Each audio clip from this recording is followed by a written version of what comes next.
We turn now to the stock market plunge as President Trump ramps up his tariff threats. The S&P 500 is now down more than 10% from its record high set less than a month ago.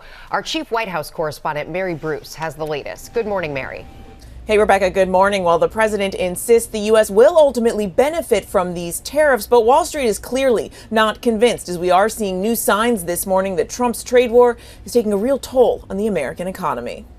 This morning, new alarm bells on Wall Street as the president's trade war escalates. The Dow plunging more than 500 points, and for the first time in 2 years, the S&P 500 going into correction territory, down 10% from its high last month. A benchmark that speaks to investor anxiety over Trump's tit-for-tat tariffs. Still, the president says he's not backing down.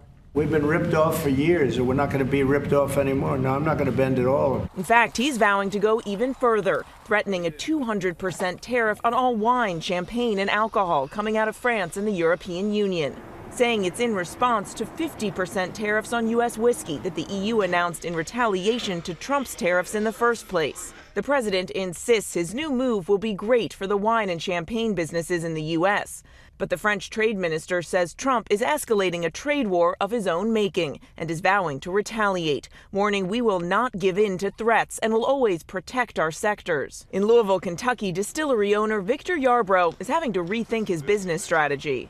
Maybe we need to hold off until the whole tariff thing kind of calms down a bit, and let's pivot to another country, or let's double down domestically. Economists warn American businesses will foot the bill for Trump's tariffs and pass the costs along to consumers by raising prices. Trump acknowledges American consumers may take a hit, but says other countries like Canada, Mexico, and our European allies need us more than we need them. Now, there'll be a little disruption, but it won't be very long. But they need us. We really don't need them. Canadian leaders say that's not the case. We're your largest customer. There's no one that buys more products off the United States than we do.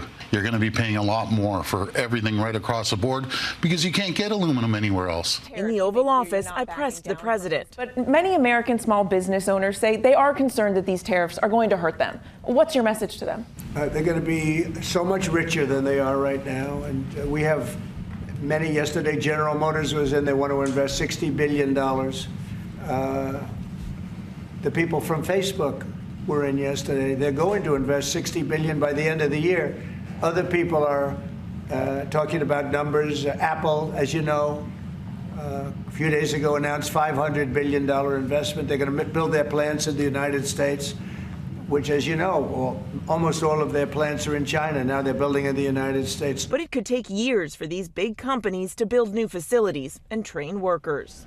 And recent polling now shows that a majority of Americans disapprove of how the president is handling these tariffs with our largest trading partners. 58% disapproving of how he's handling trade with Canada, with 56% disapproving of his handling of trade with Mexico. And overall, 54% disapprove of how Trump is handling the economy, with 41% approving. George. Okay, Mary, thanks very much. Rebecca, let's talk more about the economic impact of these moves, starting with that 200% tariff on wine. Right. If it were to go into effect, we don't know exactly how it would play out, but if the full tariff was passed off to consumers, you could see that $15 bottle of Prosecco go up to $45 a bottle. And what's interesting is I've talked to a lot of local wineries, vineyards here in the U.S. in Sonoma and Oregon, and they're cautioning they actually are worried about these tariffs as well, because they rely on restaurants and businesses to buy their wine. If restaurants and businesses start to feel these tariffs, their costs go up. They buy less American wine as well.